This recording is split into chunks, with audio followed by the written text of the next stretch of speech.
ሰላም በያላችሁበት ኒው ፖይንት የኮንስትራክሽን እቃዎች አምራቾች ነን።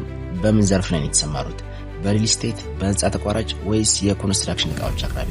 እንግዲያውስ ኒው ፖይንት የኮንስትራክሽን እቃዎች አምራች ድርጅት ጥሩ ዜና ይዞሎት መጥቷል።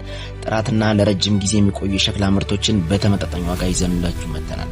እኛ የምናመርታቸው የሸክላ ምርቶች ጥራታቸው በኢትዮጵያ ኢንጂነሪንግ ኮርፖሬሽን የተረጋገጠ ሲሆን እንዲሁም ጥሩ የሆነ ዋተር አብዞርቤሽን እና ጥሩ የሆነ ኮምፕሬሽን ስትሬንግዝ ስላላቸው በብዙዎች ዘንድ ተፈላጊነትን አግኝተዋል። እርሶም ለሚሰሩት የኮንስትራክሽን ስራዎች እኛን የሸክላ ውጤቶች ተጠቅመው ዘመን የማይሽረው ቅርስ ለትውልድ ያስተላልፉ። አድራሻችን ዋና ቢሮ አዲስ አበባ ቦሌ መንገድ ዳቢ ኮምፕሌክስ ሁለተኛ ፎቅ ቢሮ ቁጥር 207፣ እንዲሁም ፋብሪካችን ኦሮሚያ ክልል ሆለታ መንገድ መናገሻ ከተማ። እንዲሁም ምርቶቻችንን ተረክባችሁ ማከፋፈል የምትፈልጉ ደንበኞቻችን የደንበኞች አገልግሎት ስልኮቻችንን መጠቀም ይችላሉ። ለበለጠ መረጃ 0970563567 እንዲሁም የድርጅታችንን ማህበራዊ ትስስር ገጾቻችንን መከታተል ይችላሉ። ቴሌግራም @newpointbrick2 ብለው ማግኘት ይችላሉ። በኢትዮጵያ ላይ ግንባር ቀደም የሸክላ አምራች በመሆናችን ኩራት ይሰማናል።